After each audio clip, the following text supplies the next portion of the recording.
తైకలూరులోని శ్రీ వెంకటేశ్వర స్వామి దేవస్థానం నందు బ్రహ్మోత్సవాలు వైభవోపేతంగా నిర్వహిస్తున్నారు. ఆదివారం స్వామివారి కళ్యాణోత్సవానికి పట్టు వస్త్రాలను సమర్పించిన స్థానిక శాసన సభ్యులు కామినేని శ్రీనివాస్ ఆలయ మండపమునందు శ్రీదేవి భూదేవి సమేత శ్రీ వెంకటేశ్వరుని కళ్యాణం కన్నుల పండుగగా నిర్వహించారు. స్వామివారి బ్రహ్మోత్సవాల్లో పాల్గొనే భక్తుల సౌకర్యార్థం ప్రత్యేక ఏర్పాట్లు చేసిన ఆలయ కార్యనిర్వహణాధికారి వి. శేఖర్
బ్రహ్మోత్సవాల్లో భాగంగా రెండవ రోజు కళ్యాణ వల్లూరుపల్లి భారత దంపతులు భారతసాద్ గారు తమ యొక్క కళ్యాణ మహోత్సవంలో స్వామివారికి నమస్కరిస్తున్నటువంటి నూతన పట్టు మొదలుగా ద్వయం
क्षेत्रे कर्मभूमौ अवन्ते कुरुक्षेत्राणि सामोच्चरेकाय सारि वाहनसके अस्मिन् आन्ध्रदेशे वर्तमान व्यवहारचक्रमाणि भवामि तत्संवत्सराणाङ्के स्वस्ति श्री विश्वावसो नामसंवत्सरे उत्तरायणे सन्दर्भो वैशाखमासे शुक्लपक्षे चतुर्दश्यां मासरः भानुवासरे स्वाति नक्षत्रे शुभयोग शुभकरण शुभमुहूर्त एवं ज्येष्ठायामस्याय शोभातिथौ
ఓం నమో వెంకటేశాయ శ్రీనివాస మహాత్మనే ప్రణతక్లేశనాశాయ గోవిందాయ నమో నమః.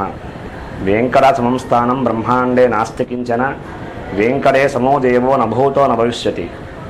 స్వామివారి యొక్క దివ్యానుగ్రహం చేత కైకలూరు పట్టణంలో కొలువైనటువంటి శ్రీభూసనేత శ్రీ వెంకటేశ్వర స్వామివారి యొక్క వార్షిక త్రియాణ దీక్షాపూర్వక దివ్యమైన త్రికళ్యాణ మహోత్సవాల్లో భాగంగా నేడు రెండవ రోజున ఉభయ దేవేరులతోటి స్వామివారి యొక్క కళ్యాణ మహోత్సవాన్ని ఇవాళ నిర్వహించడం జరిగింది. ఈ కళ్యాణ మహోత్సవాన్ని చూడటం ద్వారా కళ్యాణ మహోత్సవంలో స్వామివారి యొక్క కళ్యాణ తలంబ్రాలు కానీ కళ్యాణ ప్రసాదాన్ని కానీ స్వీకరించడం ద్వారా ఎవరైతే సంతానార్థులు సంతానం కావాల్సిన వాళ్ళు ఉన్నారో సంతానం లభిస్తుంది. అదేవిధంగా కళ్యాణం అవలైన వాళ్ళు స్త్రీలు కానీ పురుషులు కానీ ఈ కళ్యాణం చూడటం ద్వారా వారి కళ్యాణం అయ్యే అవకాశం ఖచ్చితంగా ఉంటుందని చెప్పి మహర్షుల యొక్క వాక్యం. ఎందుకయ్యా అంటే కళ్యాణం అనేటువంటిది గొప్పదైన ప్రక్రియ. బ్రహ్మచర్యాశ్రమం తర్వాత గృహస్థాశ్రమాన్ని స్వీకరించేటువంటి వారందరూ కూడా ఈ కళ్యాణం చేసుకుని గృహస్థాశ్రమాన్ని స్వీకరించాలి. అలాంటి ప్రత్యక్ష వదుడు వెంకటేశ్వర స్వామి వారి యొక్క అనుగ్రహం చేత ఈ కలియుగంలో వెంకటేశ్వర స్వామి వారి యొక్క అనుగ్రహం చేత మాత్రమే ఇవన్నీ జరుగుతాయనే విషయాన్ని ఏమాత్రం కూడా అందులో సందేహం లేదు. అలాంటి ఇవాళ వెంకటేశ్వర స్వామి వారిని ఇవాళ మన కళ్యాణంలో కైకలూరు పట్టణంలో మీసాల వెంకన్నగా ఆయన్ని పిలుస్తూ ఉంటారు. సాధారణంగా ఇలాంటి మూర్తి ఎక్కడా కూడా మనకి అవగతం అవ్వదు. ఇలాంటి మూర్తి మీసాలను ధరించి ఒక పక్కన కటిహస్తాన్ని మరో పక్కన వరదహస్తం చూపిస్తూ మత్పాదో శయనం వ్రజే సంసార సింధుస్ప, నా పాదాలని ఆశ్రయించండి, ఈ సంసారం అనే సాగరం మిమ్మల్ని గట్టెక్కిస్తా అని చెప్పి ఆయన అలా నుంచుని ఆ యొక్క విగ్రహం మనకి అవతమవుతుంది. అలాంటి మూర్తి ఎక్కడ ఈ ఆంధ్ర రాష్ట్రంలో కూడా ఎక్కడ కూడా ఇలాంటి మిసాలు తెచ్చిన మూర్తి ఎక్కడ కూడా ఉన్నాడు. అలాంటి స్వామివారి యొక్క బ్రహ్మోత్సవాల్లో 2 రోజున కళ్యాణ మహోత్సవం నిర్వహణ చేసుకున్నాం. రేపటి రోజున చక్రస్నానం చేసి సర్వయజ్ఞ పుణ్యఫలాప్తిద్దాం. యజ్ఞం చేస్తే ఎంత ఫలితం వస్తుందో అలాంటి ఫలితాన్ని చక్రస్నానం ద్వారా రేపు పొద్దున్న జరుగుతుంది. కానీ భక్తులందరూ కూడా స్వామివారి యొక్క బ్రహ్మోత్సవాల్లో పాల్గొని స్వామివారిని దర్శించుకుని స్వామివారి యొక్క అనుగ్రహానికి పాత్రలు కాగలని కోరుతూ ఉన్నాం. ఓం నమో వెంకటేశాయ.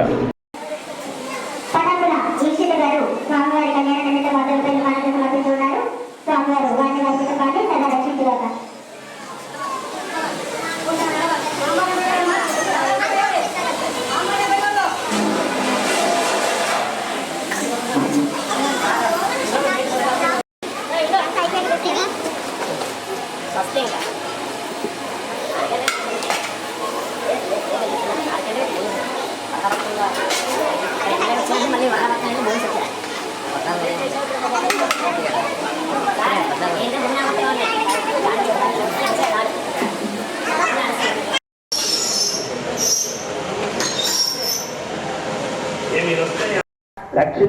దేవాదాయ ధర్మాదాయ శాఖ ఏలూరు జిల్లా కైకలూరు మండలం కైకలూరు గ్రామంలో వేయించేసినటువంటి శ్రీ మీసాల వెంకటేశ్వర స్వామి వారి దేవస్థానంలో వార్షిక బ్రహ్మోత్సవాలు దీనికి 10/5/2022 నుంచి 12/5/2025 వరకు అత్యంత వైభవంగా నిర్వహించడం జరుగుతోంది. ఈరోజు స్థానిక శాసనసభ్యుల వారు శ్రీ స్వామివారి కళ్యాణ మహోత్సవం సందర్భంగా స్వామివారికి పట్టు వస్త్రాలు సమర్పించున్నారు. వారితో లోకల్ ఉన్న కూటమి సభ్యులందరూ కూడా పాల్గొన్నారు. చాలా అత్యంత వైభవంగా కళ్యాణ శోభను వీక్షించి ఉన్నారు. ఈరోజు ప్రసాదం ఉభయదాతలు హేమాద్రి ఆక్వా ఫీడ్స్ వారు, అలాగే ఈరోజు కేకే బాబు గారు వగేరాలు స్వామివారికి మామిడి పండు వితరణ గావించారు.